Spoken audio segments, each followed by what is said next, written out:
inkastoo mahadhooyinka cawska cagaaran laga dhaxlaa ay yihiin kuwa casharada sidooda oo kale isu daba yaalla maalinba taxano cusub uu ku bilaabmayo, haddana kuwii habeenadii u dambeeyey waxay noqdeen qaar u baahan isdultaag.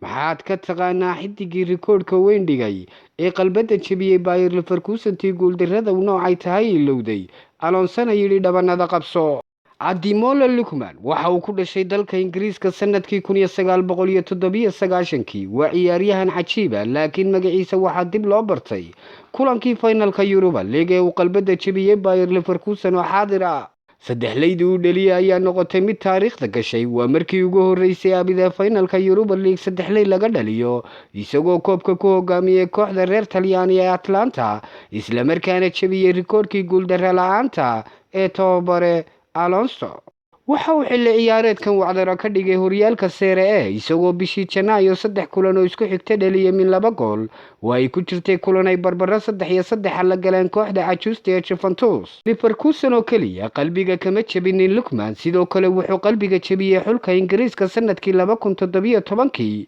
wuxuu xulka England ee 20 jirada ku hogaamiyey hanashada koobka adduunka ee daayarta. waxa uu sidoo kale u soo dheelay dhammaan xulalka juniorka ee Ingiriiska, balse markii ay ahayd inuu ku biiro xulka waaweynka Ingiriiska wuxuu ka doortay xulka waalidkii ka soo jeedo ee dalka cajabeed ee Nigeria. wuxuu durba 21 kulan u saftay Nigeria, isagoo u dhaliyay 6 gool. waalidkay ayaa ka soo jeeday Nigeria ayuu yidhi, markii aan yaraa halkaas wax badan ayaan tegey, laakiin go'aan adag ayay ahayd, ayuu Lookman ka hor intii uusan kulankiisii ugu horreeyay u safanin Super Eagles. Lookman waxaa lagu xasuustaa inuu shabaqa soo taabtay kulankiisii ugu horreeyay Everton ee horyaalka Premier League iyo kulankiisii ugu horreeyay Bundesliga uu ciyaaray kooxda RB Leipzig. si la mid ah ayuu sameeyey markii uu tagay horyaalka Serie A iyo kooxda Talyaaniga ee Atlanta. wuxuu kooxda Talyaaniga ku biiray xagaagii 2022 isagoo lagu iibsaday kaliya 9 milyan oo euro. waxa uu dhaliyay 5 gool 11 kulan oo u ciyaaray koobka Europa League ee uu ugu dambeynna noqday xaliyay guusha u saxeexay kooxda Atlanta. waxaa xusid mudan in 5 xilli ciyaareed uu joogay Premier League inuu dhaliyay oo kaliya 11 gool, laakiin markii uu tagay horyaalka Serie A waxa uu durbadiiba ku biiray tartanka gool dhalinta horyaalka Serie A, isagoo xilli ciyaareedkii la soo dhaafay dhaliyay 13 gool 30 kulan oo uu xidigani saftay. maqashaye barashadiisana iga hoowa intaase.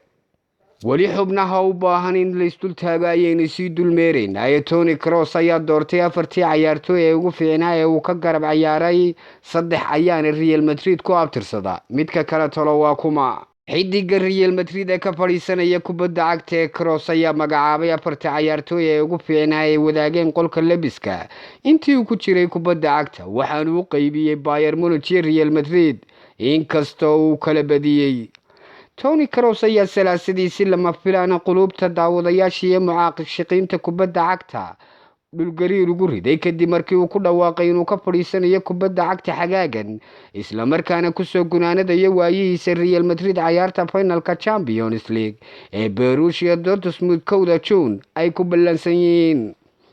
halka ciyaaraha caalamiga ah uu ku soo xidhi doono tartanka qaramada Yurub ee 2024. khabiirkan lagu naanayso mudalabka dhigdhigista ku fiican oo sanadkii 2021 ka fadhiistay ciyaaraha caalamiga ayaa bishii February ogolaaday inuu dib ugu soo laabtay dalkiisa u ciyaaro tartanka qaramada Yurub ee 2024 uu dalkiisu martigelinayo. waxaana go'aankiisa soo laabashadii uu ku yimid wadahadal dhex maray Julian Nagelsmann. waqtigiisii ciyaartoynimo waxa uu Toni Kroos ku soo qaatay Bayern Munich oo kuliyadeeda ka soo baxay iyo Real Madrid oo 10 sanadood u ciyaarayay, halka xulka qarankiisa uu kula guuleystay koobka adduunka sanadkii 2014. 34 jirkan oo soo gunaanadaya 17 sanadood oo uu ahaa xirfadle kubadda cagta ayaa waxa la weydiiyay ciyaartooygii ugu wanaagsanaa ee qolka lebiska wadaageen, waxaanu ku jawaabay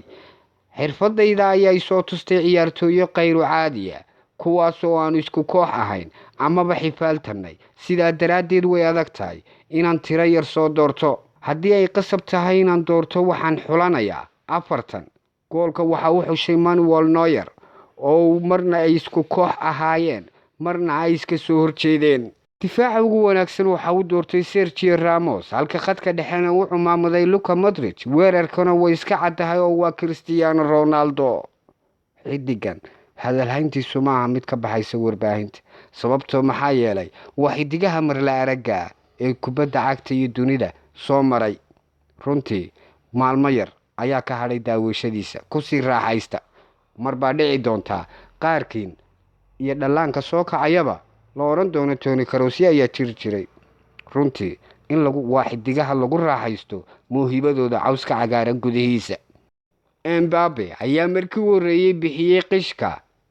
meesha uu saldhigan doono waxaanu iibsaday gurigii David Beckham ee dalka Spain lacagta waalida ee uu ku bixiyay iyo magacyada dadka ay deriska noqonayaan xidigan goobta uu guriga ka iibsaday xidiga reer France Mbappe ayaa iibsaday guri weyn oo qasri oo magaalada Madrid uu ku leeyahay halyeeyga reer England ee Beckham kaasoo Mbappe uu kula wareegay lacag dhan 15 milyan oo geni Mbappe oo la filayo inuu isbuucyada soo socda ka dego Real Madrid si xorana ugu wareegayo ayaa salaasadii macasalaameeyay naadigiisa inkastoo finalka Coupe de France ay la dheelayaan kooxda Lyon ay noqon doonto ciyaartiisa sagootinta wargeyska aadka loogu akhristay Spain ee kalsoonida badan lagu qabay Le Razon ayaa waxa uu sheegay in Mbappe uu iibsaday gurigii David Beckham ku lahaa xaafadda Le Moraleja ee magaalada Madrid kaasoo deganaa waqtigii uu ciyaari jiray kooxda Real waxay Mbappe deris noqon doonaan halyeeygii Real Madrid ee Ramos iyo xaaskiisa Pilar Rubio kuwaasoo hore loo sheegay in Mbappe isku dayay inuu gurigooda iibsado waxa kaloo xidiga reer France noqon doonaan jiraaga Hollywood Richard Chen iyo xaaskiisa caanka Alexandra Silva oo u dhalatay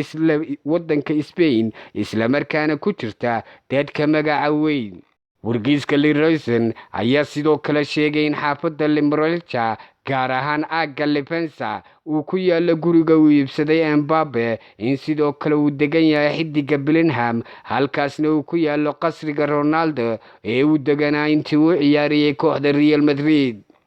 marba haddii uu lacag ka bixiyay qasri ku yaala Madrid iyo Spain way caddaho uu soo jilba goosanaya boorsooyinkiisuna hore waa kii uu soo xidhxidhay yee iskaadhay